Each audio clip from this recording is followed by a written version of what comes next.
What's going on, everybody? Welcome into another episode of the Lakers Outsiders Weekly Podcast, presented by UCast Studios. I am Gary Kester, your host as always. If you missed the last episode, I did a mailbag podcast, answered some questions that were submitted to me and just some kind of general questions about the upcoming season for the Lakers. So if you missed that, be sure to check that out. But you'll be able to check out all of these podcasts if you subscribe to UCast Studios on YouTube. You can also subscribe on any major podcast platform, iTunes, Podbean, Spotify. You can do that for UCast Studios or Lakers Outsiders. You can also find all of Lakers Outsiders content up on LakersOutsiders.com. Follow on Twitter, like us on Facebook, all that fun stuff. Last episode I did a mailbag podcast. I'm trying to do those basically once a month. And like I said in the last episode, if you have questions, you are more than welcome to tweet them at me. It's just at my first and last name, at Gary Kester. That's GaryKester. You can also tweet them at Lakers Outsiders. And you can also leave them in a comment in the here on YouTube, if you're listening to this on YouTube.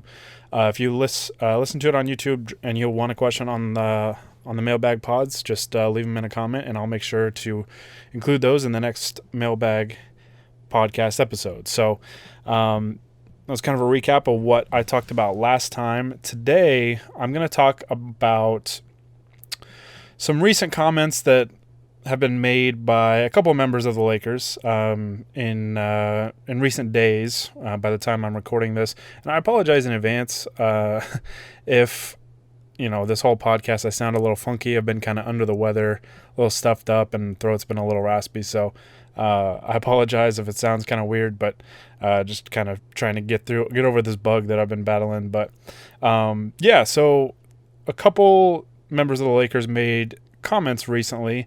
Basically about the upcoming season, and I thought they were very interesting. I wanted to kind of discuss them today. First was Anthony Davis recently made comments basically about his mindset. He did kind of an interview with Chris Haynes of Yahoo Sports, and he made some comments about kind of how LeBron James spoke to the Lakers organization about Davis being the focal point of their offense in this upcoming season. And that seems to be kind of the aligned vision. And I'm going to talk about the other person I was kind of referencing is Frank Vogel, who obviously is kind of going to have a big say in something like that. And I'll talk about some of his comments a little later. But I want to talk about this quote especially stuck out to me, and it was something that I was really happy to hear from Anthony Davis, and it had to do with the other end of the court. While obviously Davis is going to have a big impact on the offensive side of the basketball, he seems to be focused on getting not only himself but his teammates to play solid defense. So here's one of the quotes that he got courtesy of Chris Haynes from Yahoo Sports. Anthony Davis said, "I want to be Defensive Player of the Year. I think if I'm able to do that, I can help this team win. The offensive end will come around, but defensively, I want to hold myself, teammates, including LeBron, accountable in order for us to take on the challenge of being the best we can be defensively. In doing so, we'll have a good chance of winning every night. I want to make sure me and LeBron are on the all-defensive team. And for me personally, I just want to be the Defensive Player of the Year. If we're able to hold teams under 100 points, which is probably unrealistic, but it should be our goal, I think we'll have a shot at winning the title." I loved hearing this from him because Anthony Davis, obviously when healthy, is one of the best defensive players in the league. And he's just such a weapon. He's a weapon on both ends of the floor. It's the reason why he's arguably a top 5 player in the game, for this upcoming season.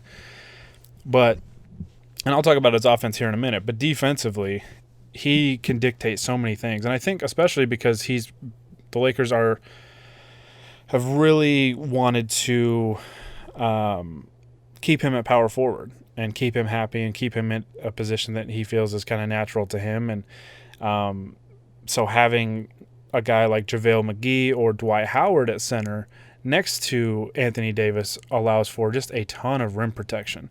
Now, it might cause some problems if teams go small and space the floor and try to beat the Lakers with speed. I wouldn't be overly worried about Davis with that because I think Davis knows how to utilize his length and his athleticism, and he's extremely mobile for a big man. People forget Anthony Davis was, if I'm not mistaken, he was like a guard growing up, and then he went through a growth spurt in high school, just kind of out of nowhere, and became a big man. So he's got like that guard mobility, those guard skills, and it's kind of the same thing that happened to Pau Gasol. Pau Gasol was a guard for a good portion of his childhood, and then just grew, and then became a big man that had guard skills. So, and Davis really does a nice job of utilizing those on both ends of the floor. He's got a good handle for a big guy. He's got a nice stroke. He can shoot the ball. But defensively, I mean, he's so mobile. He can play the 4 or the 5, and it allows teams that have Davis, so in this case the Lakers, but in previous years the Pelicans, it's allowed teams to have kind of easier schemes for players and allow him to switch a lot of things, because you could trust that even if he got switched on a point guard, obviously it's not the perfect matchup, but it's one that he can probably win in a lot of given situations. Because he knows how to utilize his length and kind of keep the right amount of space while being able to contest a shot if a ball handler pulls up for a jumper. And if guys try and go by, it's tough to get a shot around the basket over the top or around him, because he's big, he's long, and he knows how to utilize that to contest shots. So I love that his focus is on the defensive end because he's so good on that end. Every time the Lakers would play him, he kind of has that Rudy Gobert, the similar effect of Rudy Gobert, where it's just so incredibly frustrating to watch guys drive into the basket, because, I mean, that's what you want to do. You want to get shots around the rim. But with guys like Anthony Davis or Rudy Gobert, or even a guy like JaVale McGee, they just impact so many shots around the basket with their length and their athleticism and their defensive instincts. And yeah, it impacts a lot of what teams want to do offensively. It kind of makes them think twice when they're driving in there, and it might force them to kick it out when they shouldn't, when there's not really a lane or an open man to kick out to. So Davis really, I mean, obviously has that potential to be the defensive player of the year. He's got that ceiling. He's shown that he's an elite defensive player, and he can be really the top defensive player in the league if he wants, as long as he can stay healthy. And especially with a defensive coach like Frank Vogel. Frank Vogel, I mean, people are going to remember, obviously he coached with the Orlando Magic that was his most recent stint, which people, easily forget about, which don't really blame you. I mean, it was very easy to kind of overlook that, but his most popular stint, obviously, is the Indiana Pacers, and he had that core that couldn't get by the Miami Heat with LeBron James and Dwayne Wade and Chris Bosh, that big three. But that team with Paul George and Roy Hibbert and David West, George Hill, Lance Stevenson, that core group, they were really good defensively. They were really good defensively, and they utilized Roy Hibbert defending the basket, protecting the paint, offering really solid rim protection with some good perimeter defenders. They were a tough team. So I think Vogel is probably licking his chops, being able to devise defense, or just come up with defensive schemes that feature Anthony Davis at the 4 or the 5. So I love that he's focused, and I really like the bit about holding LeBron accountable. I love LeBron as much as the next guy. I wanted to say Laker fan, but a lot of Laker fans are still kind of loyal to Kobe and don't really like LeBron. But I was like, I love LeBron, but his defensive effort definitely comes and goes at this point of his career. He's going to be 35 years old, so I mean, I kind of get it. But if Davis is able to, really hold LeBron accountable, not really shy away from LeBron, which I think is easy for a lot of guys to do, to superstars, and especially play next to all-time greats. I mean, how often, would guys feel comfortable telling an all-time great what they need to do or what they need to do better. So if Davis, stays true to that, and he holds LeBron accountable and really gets him to play defense at a higher level than what we saw last year, that's a huge plus. That's a huge plus because I still think that LeBron, when he's engaged defensively, can be a plus defender. And he's one that can be a versatile defender. He can guard several positions because of his mobility, his quickness, athleticism, and his size and his strength. It gives him a pretty rare combination to guard multiple positions and play multiple positions offensively and defensively. So I love that Davis is kind of locked in on the defensive side of things. I said if we're able to hold teams under 100 points, I mean, with the way the game is played now, yeah, if you can hold teams under 100 points, that's huge because the game is played so fast now that it's teams usually score above 100. So it's more, for me, I'm more about defensive efficiency. But hey, I mean, the way the Lakers were going to play, I mean, yeah, with two legitimate superstars on their team, if they keep other teams under 100 points, they're probably going to win a bunch of games. So, okay, so that's basically my 2 cents on Davis's comments. I love hearing that. I'm so excited to see Anthony Davis in the Laker uniform because he's been one of my favorite players since he joined the NBA back in 2012, I believe. And I'm stoked, and hopefully this year goes according to plan and doesn't, the wheels don't come off like 2012, 2013 with Dwight Howard and which obviously saw him leave after a year. Hopefully that doesn't happen with Davis. So hopefully things go smoothly this year and Davis stays in purple and gold for a long time. So, all right. So on to Frank Vogel. He also recently had made some comments. He recently did an interview with Steve Ashburner for NBA.com. He talked about a couple topics, and I'll talk about kind of each one here.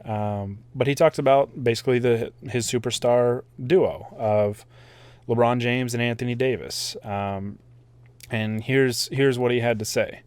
So, quote goes, "Talent-wise, they're the 2 best players I'll ever have had the opportunity to coach. That brings a lot of fun, a lot of excitement to what we're able to do on the court. It brings a lot of challenges too. You have to make sure you're managing them the right way and putting them in the right positions to feel good about their roles and what's happening around them.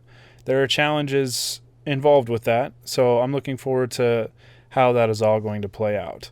A lot of people took this as a dig at Paul George, who is now a member of the Clippers, right across the hall there. It's really not. I mean, Paul George is a really good player. He's been a really good player for quite some time now. But Anthony Davis and LeBron James, I mean, like I said, are 2 probably top 5 or 6 players in the league.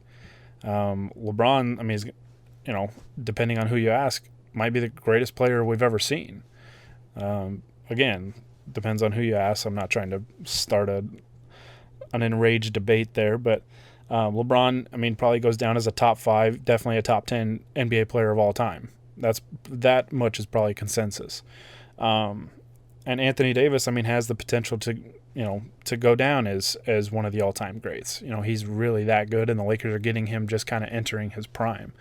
So, yeah, I mean, that's not a slight at like Paul George or really any player that Frank Vogel has coached before. I mean, he has plenty of reason to be very, very excited about coaching these 2 because, I've talked about this on the weekly pod. I know myself and Hani Ahmadian have talked about it on our regular Lakers Outsiders podcast. And this is to me at least, the Lakers have the best 1-2 punch in the league. You can argue, I think, probably Kawhi Leonard or Paul George, but to me, I mean, with their injuries, Paul George is coming off of 2 shoulder surgeries, so who knows when exactly he's going to be ready. He may be ready for the start of the regular season, he might not be, but Kawhi Leonard's also big on the load management and resting, and so he's probably only going to play, I would think, 60 games, maybe 65, so he's going to miss a lot of time. But to me, and it depends on if you value wings, I guess, over a big man in a wing or whatever. But to me, LeBron and Anthony Davis, it's a seamless fit. They're perfect, perfect pairing, and I think they're really going to thrive this year. And I do think they're the best 1-2 punch in the league. So he also, Frank Vogel, had some comments about Anthony Davis playing either power forward or the center position. So in this very same interview with Steve Ashburner of NBA.com, Vogel continued by saying, "To me, he's effective," and he is Anthony Davis. He said, "To me, he's effective in both positions, but I don't think it's wise when your mindset is to be at your best going into the playoffs to have him banging with centers for 82 games full time. Does that mean he's never going to do it in the regular season? No, of course he's going to play some center in the regular season. But we want to make sure we keep the end goal in sight and getting him to April for that playoff run the right way." This comment was very encouraging to me because, a lot has been made about Anthony Davis playing center. I've said it, I know, a number of times, that I think the Lakers are probably going to be at their best with Davis at center, LeBron at the 4, Kuzma at the 3, Danny Green at the 2, and then whoever, I guess, kind of separates themselves for that one spot, even though LeBron's basically going to be the de facto point guard. So, to me, those 4 are going to be on the court, though, in the Lakers' best lineup in some capacity. Maybe it's another big. I think they're going to be at their best with Davis at the 5. But I do think it's very smart of Frank Vogel to say this because I just think it's smart that you don't want to have your superstar, and it's kind of the same reason I think you might not want LeBron playing the 4 all the time. If you're going up against some traditional lineups, because you don't want your guys to take physical punishment over the course of an 82-game season. You want to try and keep them as fresh as you possibly can, and you want to be as healthy as possible going into the playoffs, especially this year in the Western Conference, because the Western Conference is so wide open this year. Like, if there was ever a year to just go for it, it's this year. The Juggernaut Warriors aren't the same. They're still going to be good. They still have Steph Curry. They have D'Angelo Russell. They got Draymond Green. Klay Thompson might be back at some point this year. And if he is, and if he's even, close to the same old Klay that we know, they're going to be very tough, but they're not the team that we've seen the last few years with Kevin Durant there. And 4 future Hall of Famers probably in their prime. So, with them out of the way, the Rockets underwent a very big change with trading Chris Paul and getting Russell Westbrook. So there's still questions on how Westbrook and Harden are going to fit now. They did play together in Oklahoma City, but they were both 2 very different players back then.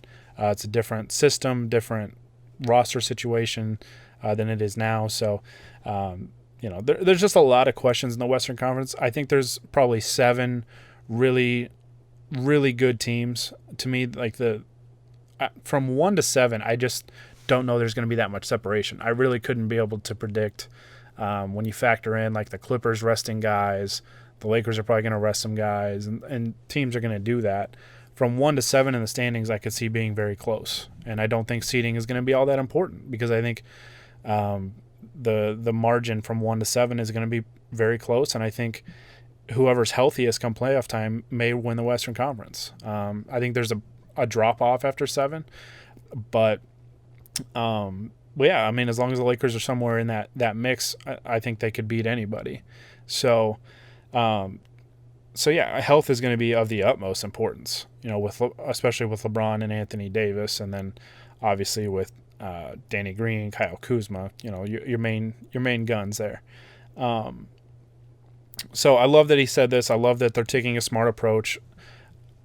I think I've said this a couple times on this weekly podcast, but I think the best thing is to have, if you can get good minutes, obviously, have Dwight Howard and JaVale McGee kind of divvy up probably 38 to 40 minutes a night.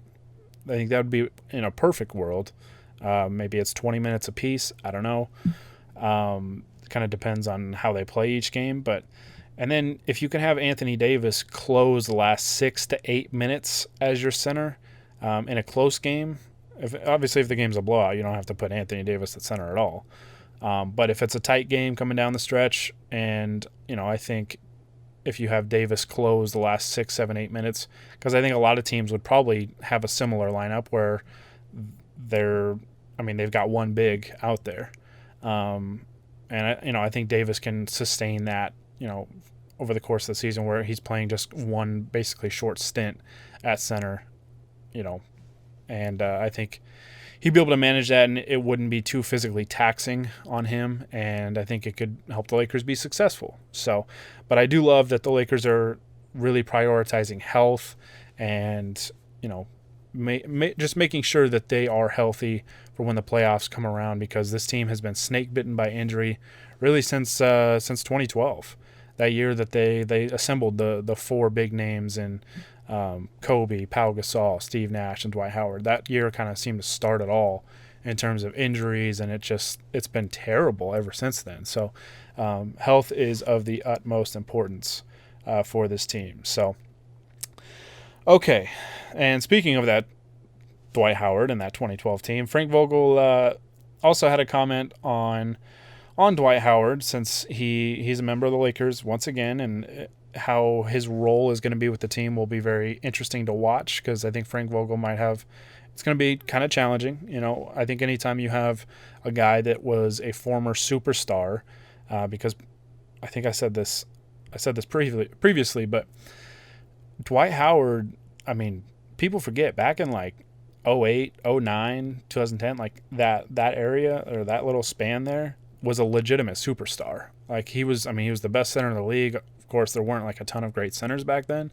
But he was a superstar. He was really, really good, and the leader of that 2009 Orlando Magic team that made it to the NBA Finals in 2009 and lost to the Lakers. So I think anytime you're a coach and you have not only the challenge of managing two superstars, but you also have a guy that used to be a superstar that now needs to fit in and be a role player, and he's had a big personality and locker room issues and so on and so forth. How he handles Dwight Howard is going to be a big test. But he also had some comments about Dwight Howard in the same interview with NBA.com, and he went on to say, this time around, he's had a few teams where they haven't had great success, and he's at a different point age-wise in his career. So he's excited just to be part of something in any way he can help. He knows it's going to be more of a role player type of role, and he's excited about it. And he has the ability to be one of the best at it in the league. He's going to be concentrating on that.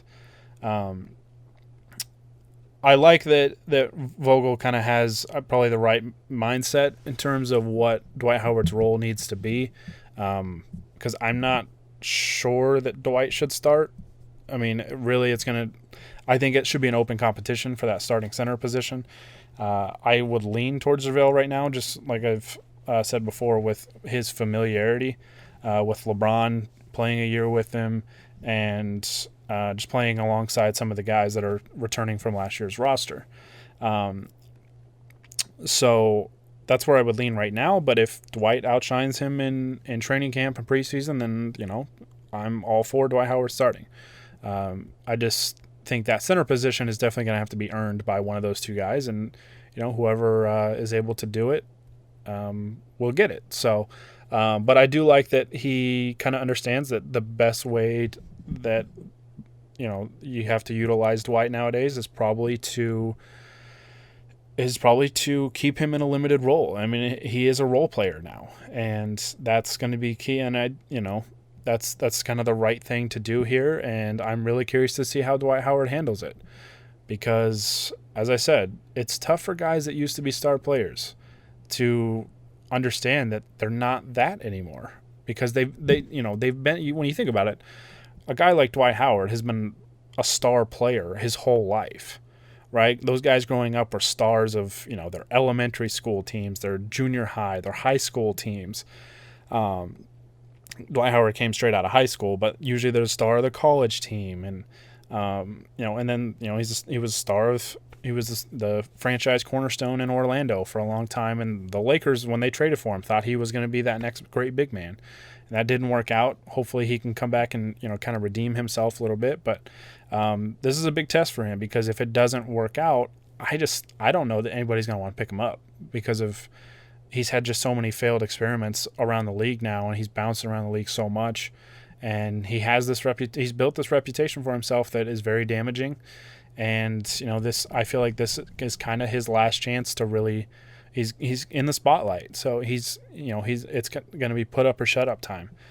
So if he said he wants redemption, it's time to go get it. Like, it's time to prove it. And you got to understand that it's about the team. It's not about you. And you're going to have to understand it's a limited role. You're a role player now. But if you're focused on winning, Dwight Howard will go out there, whether he's starting or coming off the bench, playing 15, 20, 30 minutes, whatever it is. He's going to play strong defense. He's going to rebound the basketball, set solid screens, provide a nice physical presence for the Lakers, and he's going to play hard. That's the version of Dwight Howard that the Lakers are going to need to get, and that's what Dwight Howard needs to provide. If not, it's a non-guaranteed contract. So, if it doesn't work out, the Lakers can cut bait and try and go get somebody else with really no repercussions. So, so I'm very encouraged by both Frank Vogel's comments and by Anthony Davis's comments. I'm excited to see the Lakers really key in on the defensive end. They've been a pretty solid defensive team. Luke Walton, that was what kind of surprised me about him. I thought he would bring a lot more kind of offensive prowess to the table, but he really didn't. Lakers kind of struggled offensively the last few years, but they were pretty solid defensively. So I'm hoping Vogel can take that to the next step while elevating their offensive game, obviously now with LeBron, Anthony Davis, and some other key players in the fold. So, all right, well, that is going to do it for this time. I appreciate you guys tuning in and listening. And again, like I said at the start of the episode, be sure to subscribe to UCast Studios and Lakers Outsiders here on YouTube and on all the major podcast platforms, iTunes, Podbean, Spotify, all of those. And then make sure that you tune into LakersOutsiders.com daily for all recent content. All of our content will be posted up there. Follow us on Twitter, like us on Facebook. And you can follow me on Twitter at Gary Kester. Again, if you want to send questions, leave them in a YouTube comment, or you can tweet them at me, tweet them at Lakers Outsiders. Just make sure you subscribe, like, comment on the video. Until next week, this is Gary Kester signing off.